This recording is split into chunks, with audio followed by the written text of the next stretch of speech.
رکن اور مقام کے درمیان، رکن وہ کونا ہے خانہ کعبہ کا جس میں حجر اسود لگا ہوا ہے، اور مقام ابراہیم جو ہے، ان دونوں کے مابین جو یہ علاقہ ہے یہاں پر وہ بیعت ہوگی۔ وَيُبْعَثُ إِلَيْهِ بَعْثٌ مِنَ الشَّامِ، ان کے خلاف ایک لشکر بھیجا جائے گا شام سے۔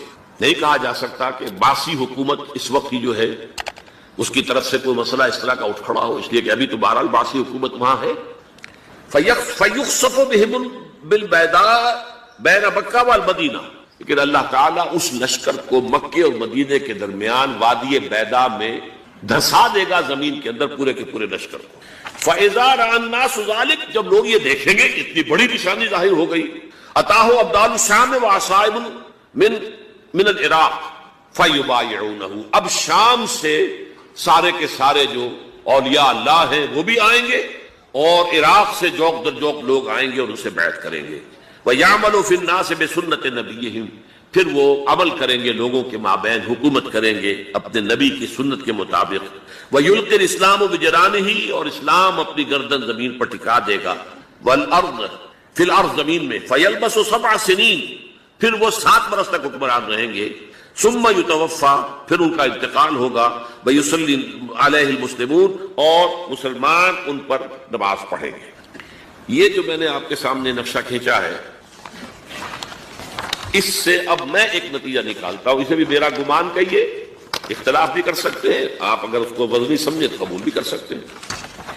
وہ یہ ہے کہ میرے نزدیک ان کے ظہور کا وقت قریب ہے، اور اس کی تھوڑی سی بعد میں مجھے معلوم ہوا کہ جین ڈکسن غالباً نام ہے امریکن اس کا، جس نے یہ پیشن کوئی خبر دی تھی کہ 1962 میں عالم عرب میں ایک بچہ پیدا ہوا ہے کہ جو وہاں کا نقشہ بدل کر رکھ دے گا۔ یہ جین ڈکسن کی غالباً پیشن گوئی ہے۔ بہرحال مجھے اس کی پیشن گوئی سے کوئی دلچسپی نہیں ہے، میں تو جو احوال دیکھ رہا ہوں، یعنی اسرائیل کا قائم ہو جانا، اور اس کے بعد اب یروشلم کا مسلمانوں کے ہاتھوں سے نکل جانا، اور اب گویا کہ وہ الملحمۃ العظمیٰ جو ہے تلی کھڑی ہے، کسی بھی وقت جو ہے یہ جو ہے وہ لاوا پھٹ سکتا ہے، آتش فشاں پھٹ سکتا ہے۔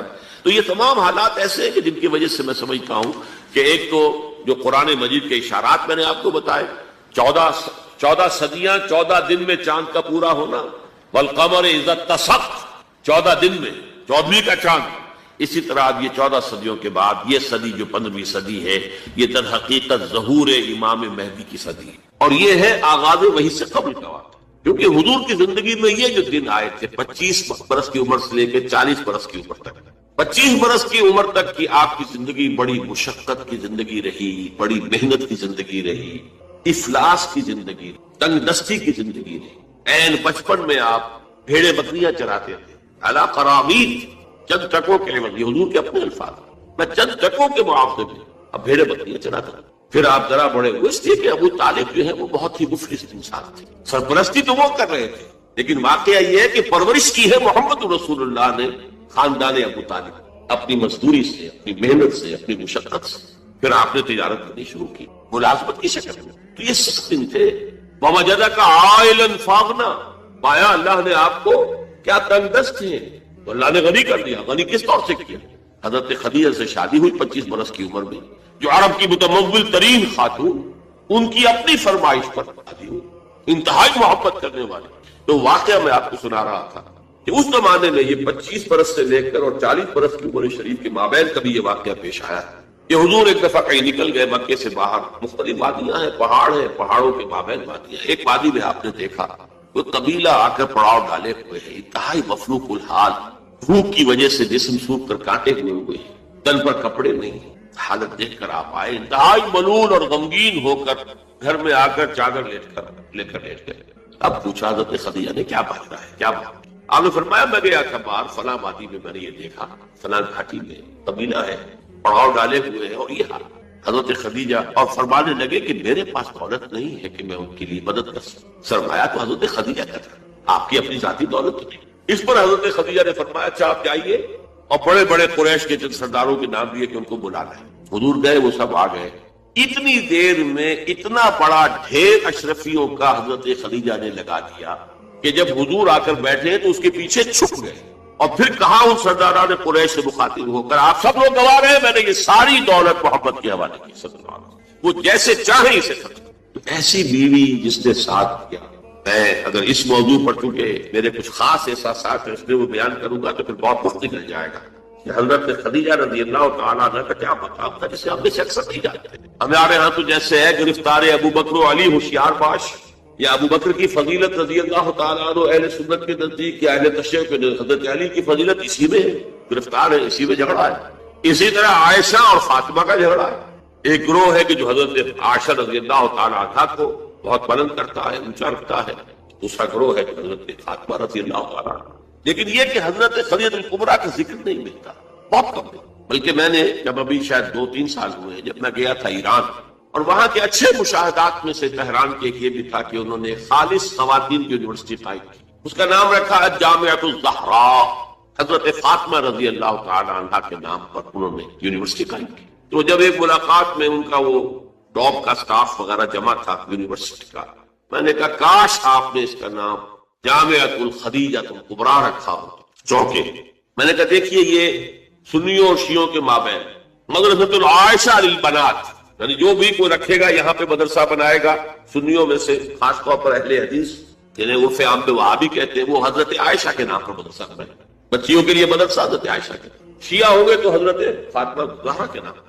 لیکن حضرت فاطمہ کی والدہ حضرت خدیجہ جو صدیقۃ الکبریٰ ہے، ان کے نام کے ساتھ کبریٰ اس لیے جمع ہوا. صدیق اکبر، الصدیق الاکبر ہے حضرت ابو بکر رضی اللہ تعالیٰ عنہ. الصدیقۃ الکبریٰ جیسے حضرت مریم کے بارے میں آتا ہے قرآن میں کانا امہ صدیقہ، اس امت کی الصدیقۃ الکبریٰ حضرت خدیجہ رضی اللہ تعالیٰ عنہ. اور ایک بات راز کی ہے جو میں کہہ رہا ہوں، عام طور پر عام خطابات میں یہ باتیں نہیں کہی جاتی. مجھے تو محسوس ایسا ہوتا ہے کہ اللہ تعالیٰ نے حضرت خدیجہ کی ذات میں حضور کو صرف بیوی کی وفاداری اور وفا شعاری اور محبت نہیں دی، والدہ کی شفقت بھی. حضور محروم ہوئے بہت اہلی عمر میں، والد کو تو دیکھا ہی نہیں، والدہ کی شفقت سے بھی بہت نظر ہے. عمر کا فرق اتنا تھا 25 اور 40 نہ کیجیے. اور آپ کو معلوم ہے میری نانی میرے بڑے ماموں سے 13 برس بڑی تھی، 13 برس میں ان کی ولادت ہو گئی تھی، اور عرب کا معاملہ تو اور گرم ماحول کا تھا. تو کیا 15 برس کی عمر میں حضرت خدیجہ کی اولاد نہیں ہو سکتی تھی؟ اگر وہ ہوتی تو کیا وہ حضرت عمر حضور کی ہم عمر نہ ہوتی؟ اس حوالے سے دیکھیے. چنانچہ ایک واقعہ میں آپ کو اور سناتا ہوں. ایک مرتبہ حضور صلی اللہ علیہ وسلم اسی طرح جو بھی نیا تجربہ تھا عالم ملکیت اور عالم بشریت کے درمیان اتصال کا، اور جس کی وجہ سے ایک خوف کسی کیفیت، ایک تشویش کا سا انداز، تو حضرت خدیجہ نے ایک مرتبہ یہ کہا کہ اچھا اب جب وہ آئے وہ فرشتہ ہے یا کیا ہے، وہ بدروح ہے یا کوئی واقعی فرشتہ ہے، جب بھی وہ آپ کو نظر آئے تو مجھے بتائیے. حضرت جبرائیل آئے، حضور نے فرمایا وہ آگے. اب ذرا نوٹ کیجئے، حضرت خدیجہ نے اپنے بال کھول دیے، اپنی آغوش میں حضور کو لے لیا اور پوچھا کہ کیا اب بھی نظر آ رہا ہے؟ فرمایا نہیں. فرمایا یقیناً یہ فرشتہ ہے، کوئی بدروح نہیں ہے، فرشتہ ہے جس نے حیا کی ہے. اگر کوئی بدروح ہوتی تو وہ غائب نہ ہوتی. اب آپ اندازہ کیجئے عظمت فکر، سوچ کا، آپ کے فکر کا، شعور کی بلندی کا. بہرحال سن 10 نبوی کا تذکرہ کر رہا تھا، حضرت خدیجہ کا انتقال، ابو طالب کا انتقال، جو ایک پروٹیکشن، ٹرائبل زندگی میں پروٹیکشن، جیسے کہ آج ہی میں پڑھ رہا تھا کہ جو بھی پہلا ایک معاہدہ اوس و خزرج کے درمیان جو مسلمانان یثرب کا اور پھر مہاجرین کو ساتھ شامل کر کے حضور نے کروایا تھا، اس میں یہ شک بھی تھی کہ اگر کوئی ایک مسلمان بھی کسی کو پناہ دے دے گا تو وہ سب کی طرف سے شمار. یہی معاملہ قبائل میں ہوتا تھا، قبیلے کا ایک فرد اگر کسی کو شخص کو پناہ دے دیتا ہے تو وہ پورے قبیلے کی طرف سے. اس حوالے سے خاندان بنو ہاشم کی سرداری تھی ابو طالب کے پاس، اور وہ پروٹیکشن دے رہے تھے محمد عربی صلی اللہ علیہ وسلم. اگرچہ ایمان نہیں لائے لیکن وہ ایک طبی محبت تھی، اور اس طبی محبت کی بنیاد پر انہوں نے خاندان بنو ہاشم کا سایہ کیا ہوا تھا حضور پر صلی اللہ علیہ وسلم. اب ظاہر بات ہے کہ اگر بقیہ دوسرے قبیلے جو تھے اس کے سردار وہ اگر کوئی اقدام کرتے حضور کے خلاف تو یہ گویا کہ بنو ہاشم کے خلاف اعلان جنگ ہو جاتا اور ان فائٹنگ شروع ہو جاتی، خانہ جنگی، سول وار مکے میں شروع ہو جاتا. یہ وجہ ہے کہ 10 برس تک اس اقدام کی ضرورت انہیں نہیں. سفارتیں لاتے رہے، ابو طالب کے پاس سفارتیں آئیں، کبھی لالچ پیش کیا، آپ ان سے کہیے اگر انہیں دولت چاہیے تو ضرور سیم و زر کے ہم انبار لگا دیں گے، انہیں کوئی سیادت چاہیے تو ہم انہیں اپنا بادشاہ ماننے کو تیار ہے، اگرچہ ہمارا کوئی مزاج نہیں ہے کسی بادشاہ کو ماننے کا، ان کو مان لیں گے. اور اگر کہیں شادی کرنا چاہیں تو اشارہ کرتے ہیں قریش کے جس بڑے سے بڑے گھرانے میں کہیں گے آپ ان کی شادی کر دیں. یہ بھی تھی آفر کہ حضور نے فرمایا تھا کہ چچا جان چاہے یہ میرے داہنے ہاتھ پر سورج اور بائیں پر چاند رکھتے تب بھی میں اپنے اس دعوت سے باز نہیں. ان کا مطالبہ یہ تھا کہ یہ دعوت ختم کر دیں, ہمارے معبودوں کو برا نہ کریں. جس کے ضمن میں پھر آخری جبکہ ابو طالب بستر مرگ پر تھے اس وقت جو آخری سفارت آئی ہے اور انہوں نے آخری چیلنج کیا کہ ابو طالب اب بھی اگر تم باز نہیں آتے تو پھر ٹھیک ہے, ہمارا الٹیمیٹم ہے, آؤ میدان میں مقابلہ کرو یا روک لو اپنے بھتیجے. اس پر جب ابو طالب نے بلایا اور حضور سے کہا ہے کہ بھتیجے مجھ پر اتنا بوجھ نہ ڈالو جو میں برداشت نہ کر سکتا. ظاہر بات ہے اکیلا خاندان بنی ہاشم پورے قبیلہ قریش کا مقابلہ, پھر خود جو ہے نہایت ضعیف بوڑھے اور بستر ملک پر ہے تقریباً. بھتیجے مجھ پر اتنا بوجھ نہ ڈالو, اسے میں برداشت نہ کر سکتا. اس پر حضور کی آنکھوں میں آنسو آئے کہ ایک ہی مرئی سہارا دنیا میں ویزیبل اسباب عالم کے اعتبار سے ایک پروٹیکشن, ایک سہارا, ایک مدد کی شکل تھی, آج وہ بھی جا رہی ہے. سب کہا آپ نے ایک ہی چچا جان اب تو یا تو یہ بات پوری ہو کر رہے گی اور یا میں اپنے آپ کو اسی میں ہلاک کر دوں گا. میرے لیے کوئی ریٹریٹ کا کوئی امکان نہیں ہے, کوئی واپسی کا کوئی امکان نہیں ہے, پسپائی کا کوئی. بہرحال میں نے یہ سارا پس منظر بتایا ہے عام الحزن, اور یہ ابو طالب کا بھی انتقال ہو گیا, وہ پروٹیکشن ختم ہو گیا. بلکہ اب بنو ہاشم کا سردار ابو لہب ہے جو خود دشمن ہے انتہائی, جو سمجھیے کہ زہریلا دشمن, جس نے اس وقت کہہ دیا تھا تب لکا لہذا جماعت, جس نے اپنے دونوں بیٹوں سے حضور کی دونوں صاحبزادیوں کو طلاق دلوائی. طلاق وہی مانا وہاں تو در حقیقت نسبت کا ہو جانا ہی ایک طرح کا نکاح ہوتا تھا. وہ نکاح باقاعدہ ہو جائے گا, لیکن نسبت ہو گئی, منسوخ ہو گئی, تو گویا کہ ایک رشتہ قائم ہو گیا. دونوں بیٹے تھے ابو لہب کے جن سے حضور کی دو صاحبزادیوں کا ایک رشتہ تھا. ان دونوں نے آ کر نہایت گستاخانہ انداز میں, توہین آمیز انداز میں آ کر حضور کے سامنے کھڑے ہو کر اور کہا کہ ہم تمہاری بیٹیوں کو طلاق دیتے ہیں. سارا سفر جیلے ہے حضور کے ساتھ. اب وہ ہے بنو ہاشم کا سردار. کیا نکلے گا نتیجہ؟ پروٹیکشن ختم. اب تو جو بھی چاہیں گے وہ دارالندوا میں فیصلہ کریں گے. لہذا آپ گئے طائف کی طرف. یہ حضور کی مکی زندگی کا اہم ترین واقعہ ہے. حالانکہ اس سے پہلے 3 برس کا آپ کا شیب بنی ہاشم کے اندر جو گھراؤ رہا اور مقاطعہ رہا اور بائیکاٹ رہا, کھانے پینے کی چیزیں جو ہے روکی گئی, بدترین قسم کی فاقہ جو ہے کشی کرنی پڑی پورے خاندان بنی ہاشم کو. حالانکہ وہ سب کے سب ایمان تو نہیں لائے تھے, لیکن اس جرم کی پاداش میں کہ بنو ہاشم محمد کا ساتھ نہیں چھوڑ رہے, لہذا پورے خاندان کو جو ہے اس کے ساتھ بائیکاٹ ہوگا. اور بائیکاٹ کے نتیجے میں بنو ہاشم کا پورا خاندان شیب بنی ہاشم میں, اور جس کو شیب ابی طالب بھی کہتے ہیں, 3 برس تک محسوس رہا. کوئی چیز کھانے کے لیے نہیں. کوئی اللہ کا بندہ حکیم ابن حزام جیسی شخصیت ہے, بنیادی طور پر نیک شخصیت, وہ کہیں پہاڑ کی چوٹی پر چڑھ کر نیچے اتر کر, ورنہ پہاڑ جو وادی ہے اس کے دونوں سروں کے اوپر پہرے ہیں, کوئی جا ہی نہیں سکتا. اب پہاڑ کراس کرے اتر کے کوئی شہد دے آئے, اس لیے کہ وہ بہت قریبی عزیز تھے حضرت خدیجہ کے رضی اللہ تعالیٰ عنہ, تو اپنی رشتہ داری کا بھی وہ خیال رکھتے تھے, کبھی لے آئے لے آئے. ورنہ وہ وقت بھی آیا ہے کہ بنو ہاشم کے پھول جیسے بچے بلک رہے ہیں, کھانے کو کچھ نہیں, کچھ نہیں ہے سوائے اس کے کہ سوکھے چمڑے ابال کر ان کا پانی ان کے حلق پر ٹپکا دیا جائے, کچھ. لیکن اس کو بھی میں سخت ترین نہیں کہتا. حضور صلی اللہ علیہ وسلم کے لیے ذاتی طور پر جو سخت ترین مرحلہ آیا ہے وہ یوم طائف تھا, جس کی ایک گواہی حضور کے اپنے قول میں کہ حضرت عائشہ نے ایک مرتبہ پوچھا رضی اللہ تعالیٰ عنہا کہ کیا آپ پر یوم احد سے بھی زیادہ کوئی سخت دن گزرا؟ ان کے ہوش میں ظاہر بات ہے یوم احد حضور مجروح ہوئے, زخمی ہوئے, دندان مبارک شہید ہوئے, خون کا فوارہ چھوٹا, آپ پر بے ہوشی طاری ہوئی, آپ کی زبان مبارک سے ایک بددعا بھی نکل گئی, کیف یہدی اللہ قوما صدموا وجہ نبیہم بالدم. اللہ اس قوم کو کیسے ہدایت دے گا جس نے اپنے نبی کے چہرے کو خون سے رنگین بنا دیا, خون سے رنگ دیا. پھر یہ کہ 70 صحابہ جو ہے شہید ہوئے, جن میں حضرت حمزہ جیسے بھی, آپ کے چچا بھی ہے, آپ کے خالہ داد بھائی بھی ہے, آپ کے دور شریک بھائی بھی ہے, ساتھ کے کھیلے ہوئے ہمجولی بھی ہے, اسد اللہ ہے, اسد الرسول ہی بھی, اور ان کی لاش آئی ہے کہ ناک کٹی ہوئی, کان کٹے ہوئے اور پیٹ چاک کر کے کلیجہ چبایا ہوا. تو سخت ترین دن حضرت عائشہ کے نزدیک یوم احد تھا. حضور نے فرمایا نہیں, مجھ پر سخت ترین دن یوم طائف. آپ مکے سے مایوس ہو کر طائف گئے, اور نوٹ کیجئے یہ واحد موقع ہے جہاں نظر آتا ہے کہ حضرت ابو بکر بھی حضور کے ساتھ تھے, ورنہ سائے کی طرح ساتھ رہنے والی شخص صرف ایک ہے ساتھ, زید ابن حارثہ رضی اللہ تعالیٰ عنہ, جو منہ بولے بیٹے بھی قرار دے دیے گئے تھے, لیکن یہ کہ تھے تو غلام, آزاد کردہ غلام, مولا تھے حضور کے, وہ ساتھ ہے صرف.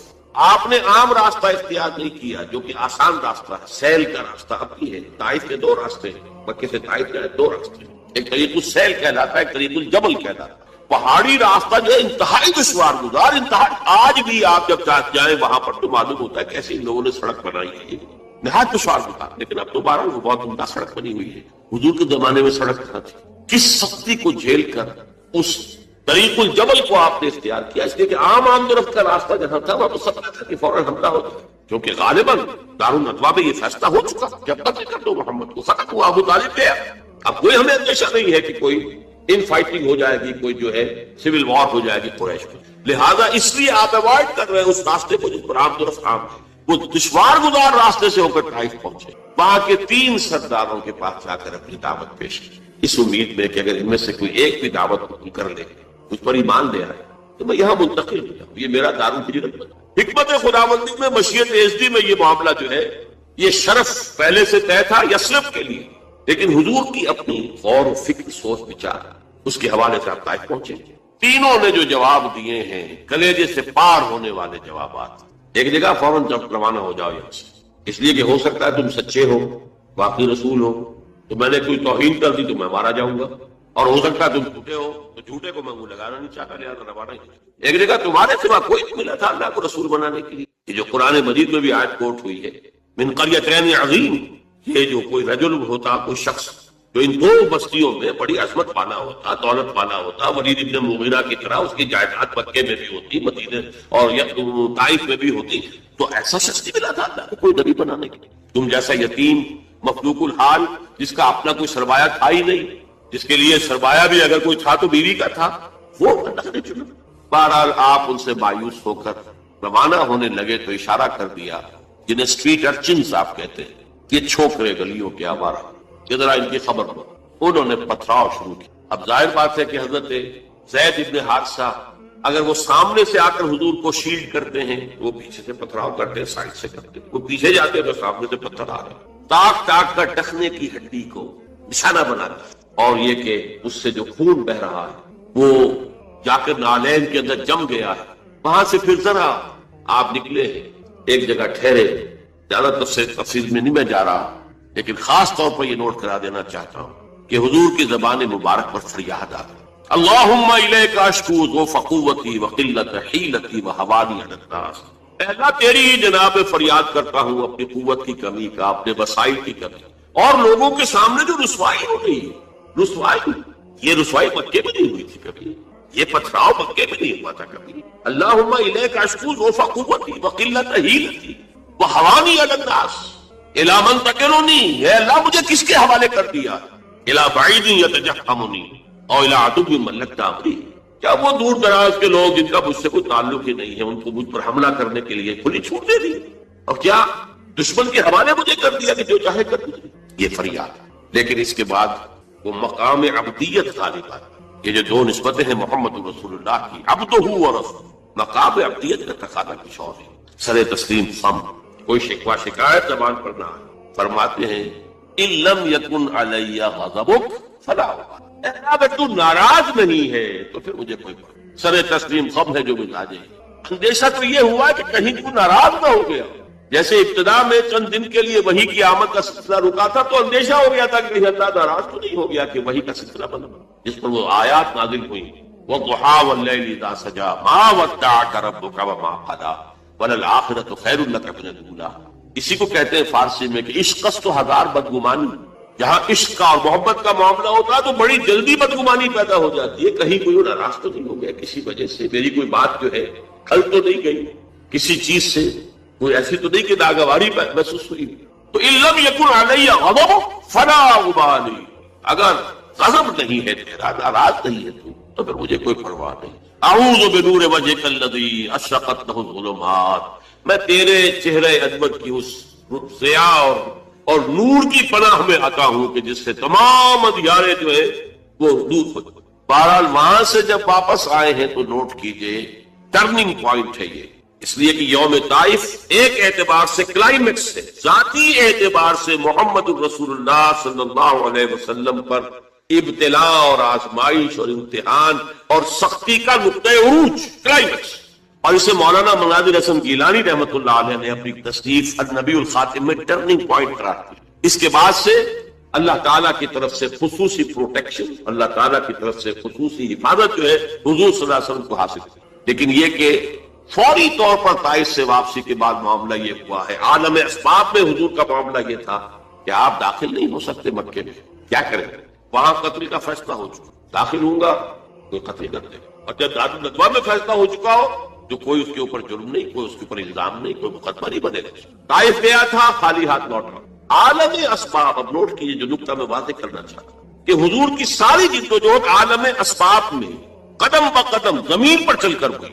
عالم اسباب کے وہ استعمال کرتے ہوئے ایک مشرک کو، کافر کو پیغام بھیجتے ہیں، اگر تم مجھے امان دے دو، اپنی امان میں لے لو تو میں مکے میں آ جاؤں۔ مجھے میں بتا چکا ہوں قبیلے کی بات نہیں ہوتی، ایک سے امان دے دی تو سب کی طرف سے امان دے، اس نے انکار کر دیا۔ پھر زید ابن حارثہ کو دوسرے کے پاس بھیجا، اس نے بھی انکار کر دیا۔ تیسرا شخص وہ شریف النفس تھا، مطعم بن عدی، اس کے پاس جب پیغام پہنچا اس نے کہا ٹھیک ہے آپ میری امان میں آ جائیں۔ آپ نے فرمایا یوں نہیں، آپ اور لے کر جاؤ۔ اس کی وجہ کیا ہے کہ میں اگر ایسے ہی مکے میں داخل ہو جاؤں فوراً مجھ پر حملہ کر کے ختم کر دیں تو لوگ تو کہیں گے ہمیں کیا پتا تھا کہ مطعم بن عدی نے امان دی ہے، میرے نوئی، لہذا آؤ اور لے کر جاؤ۔ اس درجے اسباب جو ہے دنیاوی، یہ عالم اسباب ہے، اور یہاں جو جدوجہد کرنی ہے اس عالم اسباب کے اندر رہتے ہوئے کرنی ہے، ان اسباب کو بروئے کار لا کر کرنی ہے، انہیں استعمال کر کے کرنی ہے۔ لہذا آپ نے ایک مشرک کافر کی امان لینی قبول کی، اور پھر وہ مطعم بن عدی آیا ہے ہتھیار سجا کر، 6 بیٹے ساتھ لے کر، 6 بیٹے ہتھیاروں سمیت، اور کہتا ہوا میں نے محمد کو امان دی ہے، آج سے محمد میری امان میں، تب مکے میں جا۔ یہی وجہ ہے کہ حضور کو اتنا پاس تھا اس کے اس احسان کا۔ غزوہ بدر میں جب 70 قیدی قریش کے حضور کے ہاتھ میں تھے، اسیران بدر، حضور نے فرمایا تھا کہ اگر آج مطعم بن عدی زندہ ہوتا اور وہ سفارش کرتا تو میں ان 70 کے 70 کو چھوڑ دیتا بغیر کسی فکر۔ لیکن یہ کہ مطعم بن عدی کا اس دوران انتقال ہو چکا تھا، وہ اسی حالت کفر و شرک تھے۔ میں نے کچھ جھلکیاں آپ کو دکھائی، یہ 10 برس ہیں۔ حضور کا جو انقلابی جدوجہد کا عرصہ ہے وہ 20 برس کا ہے۔ عرب میں انقلاب کی تکمیل جو ہے سن 8 ہجری میں ہو گئی، مکہ فتح ہو گیا، طائف فتح، حنین میں فتح حاصل ہو چکی، عرب میں انقلاب ہو گیا۔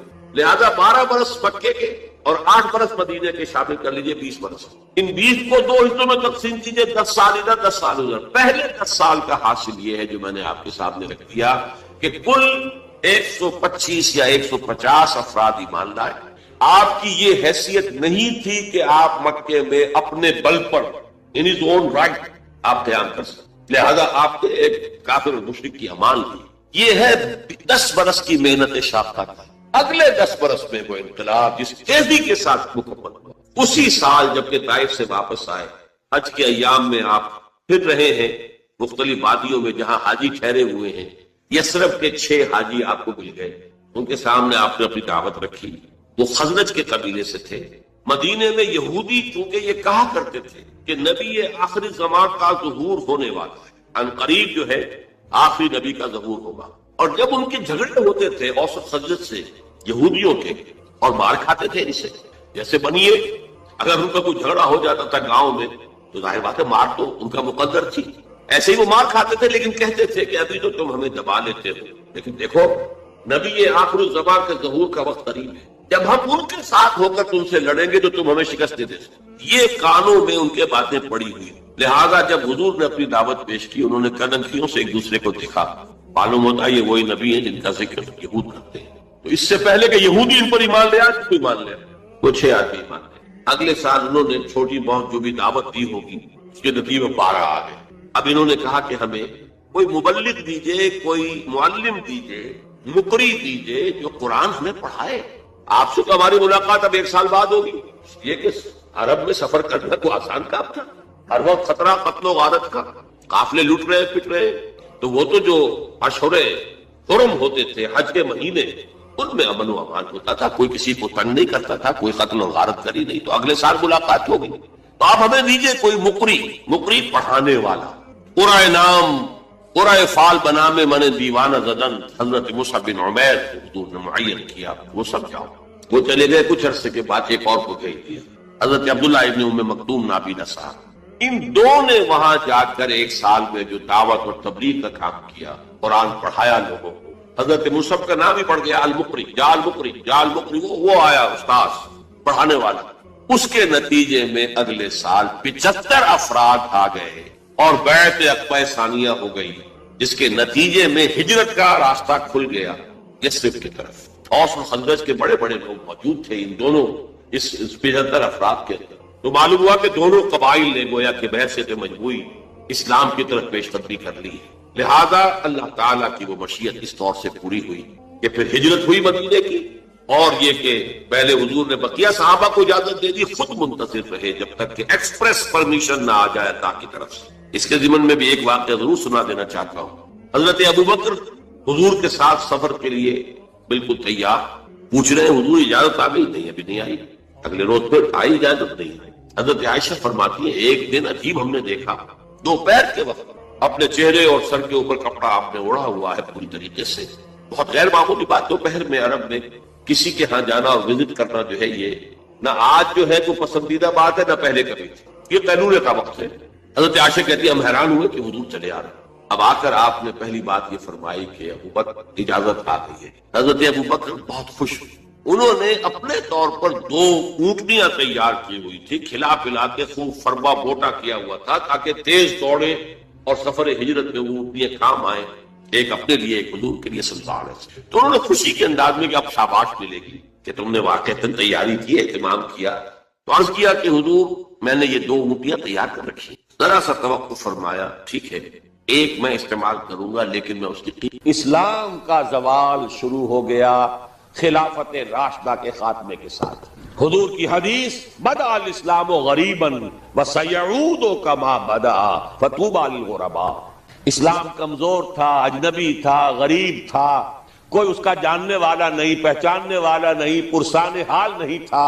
لیکن اب اللہ نے اسلام کو غلبہ دیا ہے. اب سبھی ٹھاڈے کے سب دوست ہیں، طاقتور کے تو سبھی جو ہے ساتھی ہے، لہذا اب سب ساتھ دے رہے ہیں. لیکن تم دیکھنا اسلام بہت جلد پھر غریب ہو جائے گا. بدأ الاسلام غریبا وسیعود کما بدأ. فعل مضارع پر جب سین آتا ہے وہ ہے مستقبل قریب، اب قریب اسلام پھر غریب ہو جائے. اس کے بعد سے اب تک کی تاریخ اگر میں بیان کروں تو پھر صبح ہو جائے گی. حضور نے فرمایا اوتی تو جوامع الکلم، مجھے اللہ تعالیٰ نے نہایت جامع کلمات عطا کیے ہیں.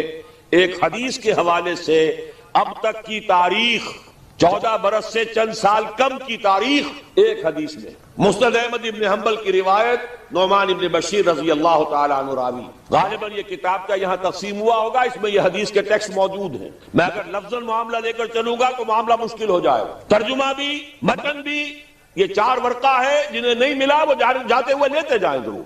حدیث کا لب لباب کیا ہے؟ حضور نے اپنے دور سے لے کر قیامت تک 5 ادوار گنوائے ہیں تاریخ کے. پہلا دور دور نبوت، دور سعادت. دوسرا دور خلافت علی منہاج النبوہ، نبوت کے نقش قدم پر، نبوت کے طریق پر خلافت. کیا مطلب؟ خلافت راشدہ میں وہ نظام جو کا تو قائم رہا جو محمد عربی صلی اللہ علیہ وسلم نے قائم فرمایا تھا. تیسرے دور کو کہا آپ نے ظالم ملوکیت، بادشاہت. بادشاہت کا ایک اعتبار سے تو آغاز حضرت معاویہ سے بھی ہو گیا رضی اللہ تعالیٰ عنہ. کسری العرب کہا گیا انہیں، عرب کے کسریٰ. لیکن معاذ اللہ یہ ظالم کے لفظ کا اطلاق ان پر نہیں ہوگا. ان کے 20 سالہ دور خلافت میں نہ کوئی خانہ جنگی، نہ کسی کو قتل کیا گیا، نہ کسی کے پر زیادتی کی گئی، پرامن تھا. اگرچہ خلافت راشدہ میں اہل سنت بھی اسے شمار نہیں کرتے. اپنی ذات میں تو راشد تھے کہ نہیں، خلیفہ تھے کہ نہیں، اپنے وہ صحابی تھے کہ نہیں، اور صحابہ اولئک هم الراشدون. لیکن خلافت راشدہ خیر اہل تشیع کی جو رائے ہے وہ تو خیر علیحدہ ہے، اہل سنت جو ہے وہ بھی خلافت راشدہ میں شمار نہیں کرتے. ابو بکر، عمر، عثمان، علی اور آگے 6 مہینے حضرت حسن کے بھی بعض حضرات شامل کرتے ہیں تو ایک حدیث کے مطابق 30 سال کی مدت مکمل ہو جاتی ہے. ملوکیت اصولی اعتبار سے حضرت معاویہ کے دور میں شروع ہوئی، لیکن ظالم ملوکیت یزید کے دور سے شروع. اب جو دور شروع ہوا اس میں کربلا بھی ہے. حضرت حسین ابن علی رضی اللہ تعالی عنہما، ان کے ساتھی، ان کے خاندان والے کس طرح شہید. اور صرف وہی نہیں ہوئے، عبداللہ ابن زبیر رضی اللہ تعالی عنہما وہ بھی شہید کیے گئے. حرم مکہ رنگین ہوا خون سے، ان کی لاش ٹنگی رہی بہت دنوں تک. مدینہ بھی نہیں بچا، واقعہ حرہ میں مدینہ کی حرمت جو ہے اس کو بٹا لگایا گیا. یہ دور ملوکیت کے سیاہ کارنامے. حجاج کے ہاتھوں سینکڑوں تابعین شہید ہوئے. مسلمانوں کا دور تو ابھی عروج کی طرف جا رہا ہے، اسلام کا دور غربت شروع ہو چکا ہے. اسلام اور مسلمانوں کو علیحدہ علیحدہ شے سمجھیے، ساتھ نہیں. پہلے 30 برس بھی ساتھ تھے، بلکہ حضور کے 23 برس بھی شامل کر لیجئے.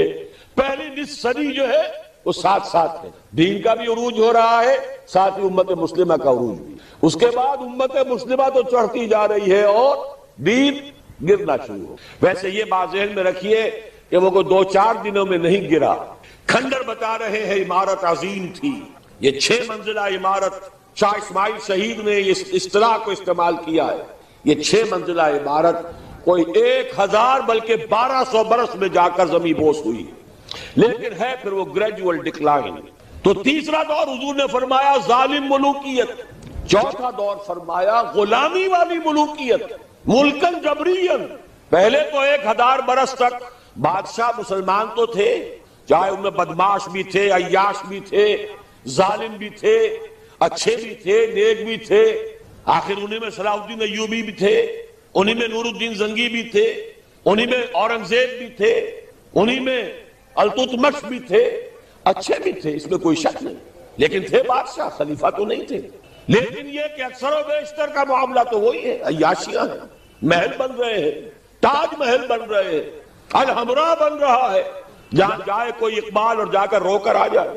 رونے اب دل کھول کر دیدہ خونابہ بار، وہ نظر آتا ہے تہذیب حجازی کا مزار. یہ وہ دور تھا کہ جو تھا تو دور ملوکیت، لیکن بہرحال ملوک مسلمان تھے. چوتھا دور آیا جبکہ غلامی کے ساتھ ملوکیت. کیا مطلب؟ ملکہ برطانیہ کی رعایا بن گئے تھے کہ نہیں ہم؟ ملکہ معظمہ وکٹوریا، غلام احمد قادیانی نے جو ان کی مدح لکھی ہے، جو خطابات دیے ہیں، ان کی جو اس زمانے کی تصانیف ہے انہیں پڑھیے تو صحیح. کہیں ہم برطانیہ کے غلام، کہیں ہم فرانسیسیوں کے غلام، کہیں ہم ولندیزیوں کے غلام، کہیں ہم اطالویوں کے غلام. اس صدی کے آخر میں وہ نقشہ آ گیا، شروع میں 20ویں صدی کے شروع میں، جس کا نقشہ حضور نے ایک حدیث میں کھینچا تھا. صحابہ سے آپ نے فرمایا ایک وقت آئے گا یوشک ان تداعی علیکم الامم، کہ دنیا کی قومیں تم پر ایک دوسرے کو دعوت دیں گی کہ یہ ترنے والا موجود ہے، آؤ اور نوچ کو چھوڑ کر کھاؤ. ادھر سے ہم کھائیں گے، ادھر سے تم کھاؤ. یہ تم لے جاؤ، یہ ہمارے پاس رہے گا. مصر انگریزوں کے پاس رہے گا، عراق انگریزوں کے پاس رہے گا، شام فرانسیسی لے جائیں، اور لیبیا اطالوی لے جائیں، اور موراکو اور تونس یہ سب جو ہیں یہ فرانسیسی لے جائیں، ہسپانیہ سہارا لے جائے، یہ سب لے جاؤ، آؤ تکہ بوٹی کر کے کھا جاؤ. سلطنت عثمانیہ ختم. 1924 میں خلافت بھی ختم. نام کی خلافت، حقیقی خلافت نہیں تھی. پھر بھی جیسا کہ میں نے آپ کو بتایا بڑی طاقت تھی اس میں. خلیفہ اگر جہاد کا اعلان کر دیتا اس گئے گزرے دور میں بھی، تو جیسے کہ اس انگریز کمانڈنٹ نے کہا تھا کہ لاکھوں مسلمان نکل آئیں گے سروں سے کفن باندھ کر، اس میں کوئی شک. یہ تھا چوتھا دور، اور تھا نہیں ابھی ہے. یہاں سے اب ذرا بات شروع ہو رہی ہے، اچھی طرح سمجھ لیجئے.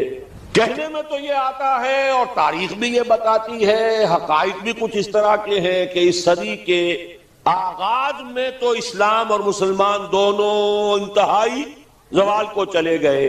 اس کے بعد سے عروج شروع ہوا ہے. کچھ تقریباً 25 برس میں تمام عالم اسلام آزاد ہو گئے. سن 47 میں پاکستان بن گیا، مشرقی اور مغربی پاکستان 2 خطوں پر مشتمل. انڈونیشیا آزاد ہو رہا ہے، ملیشیا بن گیا ہے، ایک ایک کر کے عرب ممالک آزاد ہو رہے ہیں. تمام مسلمان ممالک تقریباً اکثریت والے آزاد ہو گئے. لیکن یہاں سے نوٹ کیجئے، دم لیا تھا نہ قیامت نے ہنوز، پھر تیرا وقت سفر یاد آیا. یہ جو کولونیلزم تھا جس کی بساط لپیٹی گئی ہے اس صدی کے وسط میں، یہ کرسچین کولونیلزم تھا. انگریز کون تھے؟ عیسائی. فرانسیسی کون تھے؟ ولندیزی کون تھے؟ ہسپانوی کون تھے؟ اطالوی کون تھے؟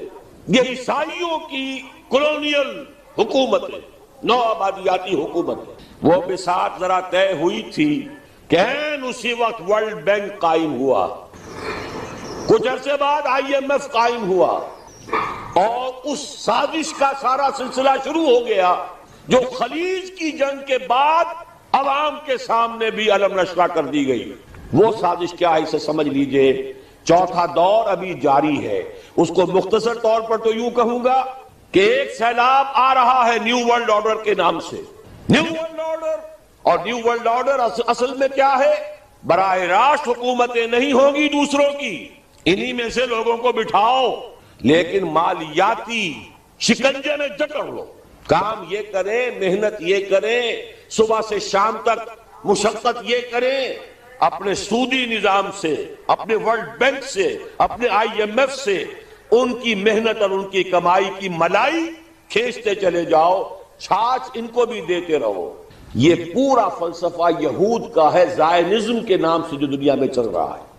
یہود کا کہنا یہ ہے کہ اصل انسان صرف ہم ہیں. 13 ملین یا 14 ملین، 1.5 کروڑ سے بھی کم انسان دنیا میں یہودی ہے. وہ کہتے ہیں اصل انسان ہم ہیں. باقی یہ 6 ارب جو بھیڑ نظر آتی ہے دنیا میں، یہ اصل میں حیوان ہیں، شکلیں انسانوں کی سی ہیں. یہ گوئمز ہیں، یہ جینٹائلز ہیں. ان گوئمز اور جینٹائلز کا خون چوسنا ہمارا حق ہے، جیسے گائے کا دودھ پینا ہمارا حق ہے، بیل کو ہل میں جوتنا ہمارا حق ہے، گھوڑے کو ٹانگے میں جوڑنا ہمارا حق ہے. البتہ گائے کو بھی کچھ چارہ تو ڈالنا پڑے گا نا، بھوکی مرے گی تو دودھ کہاں سے لوگے؟ گھوڑے کو بھی شام کو کچھ دانہ ڈالو گے تو اگلے روز اسے ٹانگے میں جوت سکو گے. اس درجے میں اس بقیہ نوع انسانی کو سبسسٹنس لیول کے اوپر تو باقی رکھو.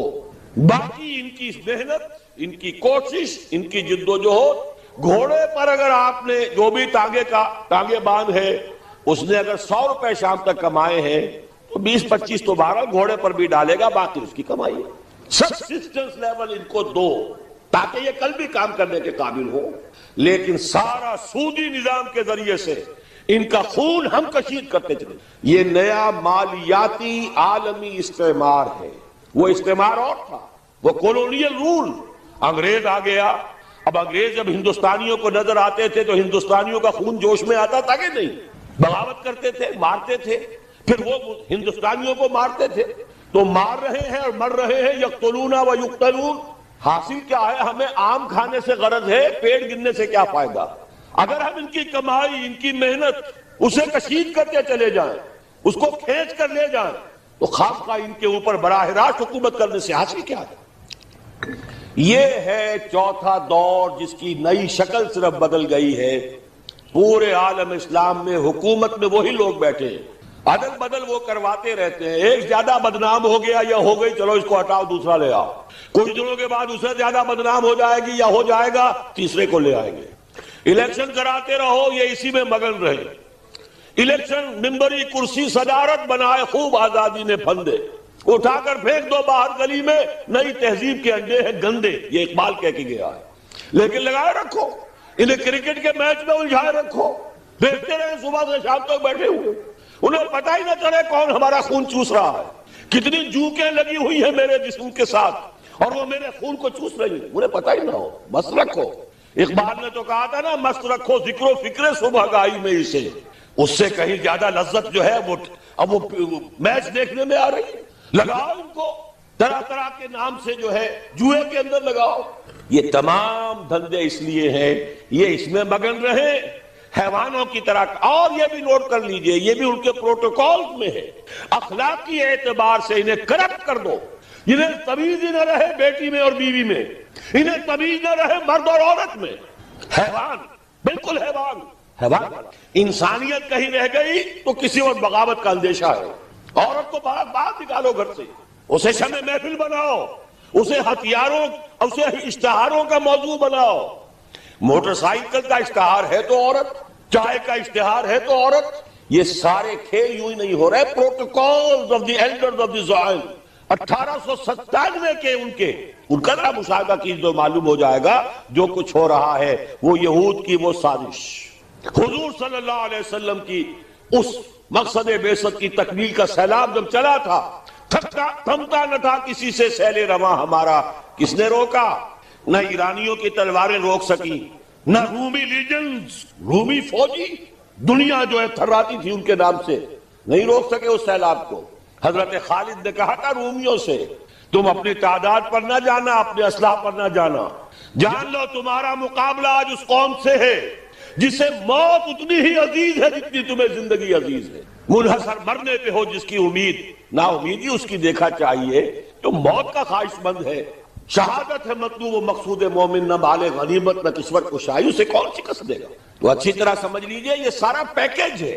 یہ پیکج کا لفظ آج کل بہت استعمال ہو رہا ہے، پیکج۔ یہ پورا پیکج ہے، انسان کو حیوان بناؤ، جنسی اعتبار سے حیوان، اور اس کو حیوان کی سطح پر لا کر کام کرو، صرف روزی کھاؤ جو تمہارے لیے ضروری ہے، باقی تمہاری محنت کا سب حاصل ملائی اوپر کی ہم لے جائیں۔ یہ ہے اس وقت اس چوتھے دور کا نصف ثانی۔ شکل بدل گئی ہے، صورت تبدیل ہو گئی ہے، ابھی ہم غلام ہیں۔ فرق صرف یہ ہے کہ پہلے انگریز فوجی بھی نظر آتے تھے، اب نظر نہیں آتے۔ اب ہمارا ہی قوم کا کوئی فرد ان کا کارندہ بن کر، قرقمین بن کر بیٹھا ہے آ کر۔ معین صاحب کیا کرنے آئے تھے؟ قرقی کرنے آئے تھے۔ اب شاہد برکی صاحب کیا کرنے آئے؟ قرقی کرنے آئے۔ بے نظیر تو اس لیے بدنام ہو گئی، فلاں شے مہنگی، فلاں شے مہنگی، فلاں شے مہنگی، وہ گئی تو اس کے بعد جو مہنگائی کا طوفان آ رہا ہے وہ کون لا رہا ہے؟ اور ابھی نہ معلوم کتنی حکومتوں کے جھٹکے ہوں گے، کتنی حکومتیں قربان ہوگی۔ یہ دور ہے چوتھا دور۔ حالات دن بدن اور خراب ہو رہے ہیں، اس کو نوٹ کر لیجئے۔ اس وقت جو اب استعمار آ رہا ہے وہ یہودی استعمار ہے۔ خود عیسائی ان کے اعلی کار ہیں۔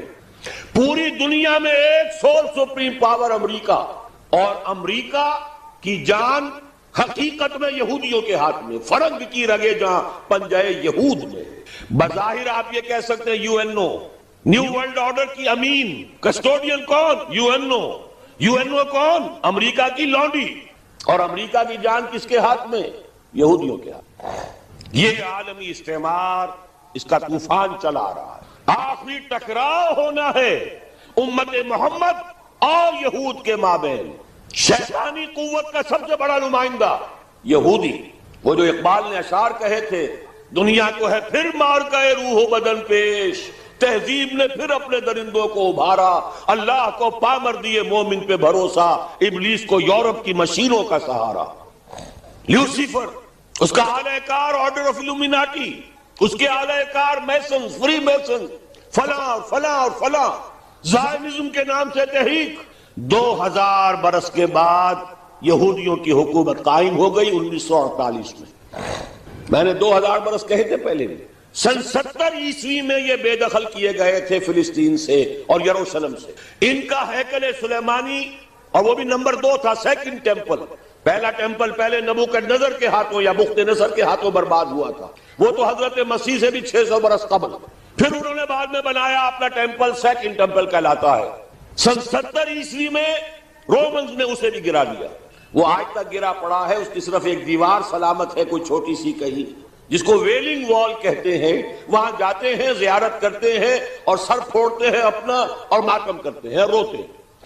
سن 70 میں انہیں جو دیش نکالا ملا تھا فلسطین سے، تو یوں سمجھئے کہ تقریباً 550 برس کے بعد حضرت عمر رضی اللہ تعالیٰ عنہ کے ہاتھوں جب یروشلم فتح ہوا ہے، اس کے بعد سے انہیں یروشلم میں داخلے کی اجازت ملی۔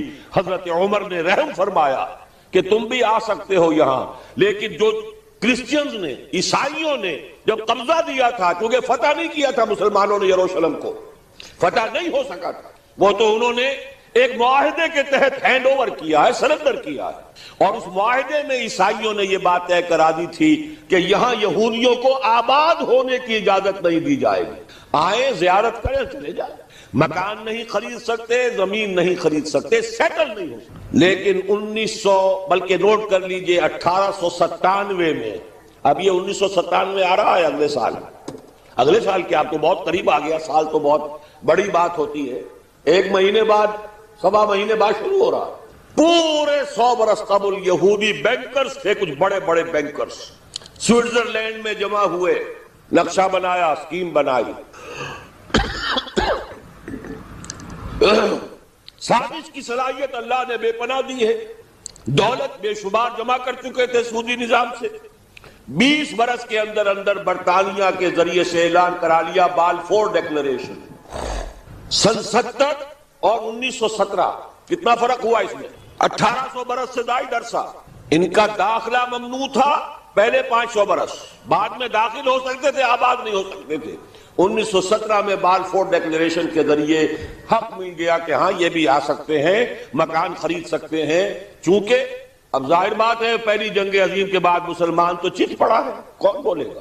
اندیشہ ہو سکتا تھا تو ترک خلافت سے ہو سکتا تھا کہ کہیں تنگ آمد بجنگ آمد، خلیفہ کہیں اعلان کر بیٹھا جہاد کا تو کیا ہو جائے گا پوری دنیا میں، لہذا خلافت ختم کرواؤ. چاک کر دی ترک ناداں نے خلافت کی قبا، سادگی اپنوں کی دیکھ اوروں کی عیاری بھی دیکھ. میں صبح بتا چکا ہوں آپ کو، فری میسن تھا مصطفیٰ کمال پاشا. بہرحال 1917 کا بالفور ڈیکلیریشن، اب آنے شروع ہوئے یہودی آیا، کسی عرب سے پوچھا بھائی اس مکان کا کیا مانگتے ہو؟ یہ 2 لاکھ. لو بھائی 3 لاکھ لے لو لیکن صبح نکل جاؤ. اس کھیت کے کتنے دام ہیں؟ جو دام بتایا اس سے بڑھ کر کے جلدی سے جاؤ. اس وقت انہوں نے ابتدا میں کوئی تشدد نہیں کیا، لیکن دولت، اس کی چمک ہوتے ہوتے اتنے قدم جما لیے کہ پھر 1948 میں اسرائیل ایک ریاست کی حیثیت دنیا میں قائم ہے. اس کے ساتھ جوڑ ملا لیجئے 1947 میں پاکستان قائم ہوا تھا. یہ ہم اکثر واقعات یوں ہی نہیں ہے کہ ایسے ہی آ کر جوڑ مل گئے ہیں. تاریخ کے کچھ واقعات ہماری نگاہوں کے سامنے ہوتے ہیں، کچھ پیچھے اللہ تعالیٰ کی مشیت، وہ جو پیچھے کار فرما ہوتی ہے وہ اپنی جگہ ہے. بہرحال 1948 میں قائم ہوا. 19 برس کے بعد 1967 میں جنگ، اور اس نے اپنے حدود بڑھا لیے، مشرق میں، مغرب میں، شمال میں. یروشلم پر بھی قبضہ ہو گیا. 1967 سے اب یروشلم ان کے قبضے میں ہے. 30 برس ہونے کو آئے ہیں، اور اب یوں سمجھیے کہ تلی ہوئی ہے. اس وقت تاریخ کی ترازو تنی ہوئی ہے. وہ لوگ تلے ہوئے ہیں مسجد اقصیٰ کو شہید کر کے اپنا تھرڈ ٹیمپل بنانے کے لیے. سارا کام ہو چکا ہے، نقشے بن چکے ہیں. پچھلی دنوں مسجد اقصیٰ کے ڈوم کے لیے شہنشاہ جو ہیں اردن کے، شاہ حسین، انہوں نے کتنے من سونا دیا تھا تاکہ اس کے اوپر پتلی چڑھا دی جائے. تو یہودیوں نے کہا تھا یہ سارا سونا ہمارے ہیکل کی تعمیر کے کام آئے گا. کھل کر کہا. اب یہ کہ مسجد اقصیٰ کے ساتھ جانے والی ٹنل کھول دی گئی ہے.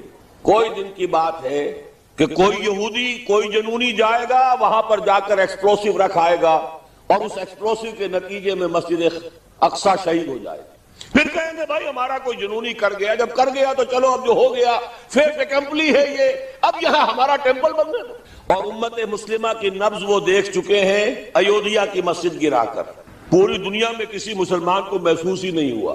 ہندوستان کا مسلمان کھڑا ہوا احتجاج کے لیے، غیر منظم مشتعل ہو گیا، پولیس کے ہاتھوں 6000 آدمی مارا گیا.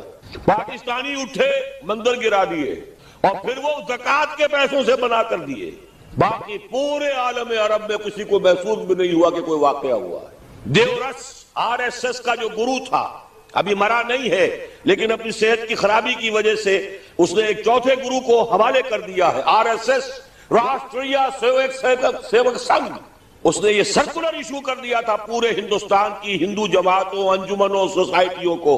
اب ہمیں طے کر لینا چاہیے اور کھل کر کہنا چاہیے کہ ہندوستان کی سرزمین کو مسلمان کے وجود سے ہم پاک کریں. اور میں تمہیں پورا اطمینان دلاتا ہوں کہ کہیں کوئی ری ایکشن نہیں ہوگا. کوئی تھوڑا سا پاکستان میں، کوئی بنگلہ دیش میں، ان کی ہمیں پرواہ نہیں ہے. انہیں پورا یقین ہے عالم عرب اور بقیہ پورا عالم اسلام بولے گا نہیں.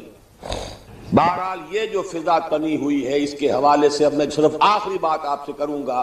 فضا بہت خراب، حالات بہت خراب، لیکن اس مایوسی کے اندھیارے میں خوشخبری ہے محمد الرسول اللہ صلی اللہ علیہ وسلم کی عطا کردہ کہ یہ چوتھا دور بھی بالآخر ختم ہوگا اور 5واں دور آئے گا. ثم تکون خلافۃ علی منہاج النبوہ، پھر دور آئے گا خلافت علی منہاج النبوہ کا. پوری حدیث اس کتاب میں ہے، دیکھ لیجئے گا. اور اب جب یہ خلافت آئے گی، 2 حدیثیں اور موجود ہیں جو میں نے شروع میں پڑھی بھی ہیں. ان کا حاصل یہ کہ گلوبل ہوگی، پوری دنیا میں ہوگی، کل کرۂ ارضی پر ہوگی، تمام عالم انسانیت پر ہوگی.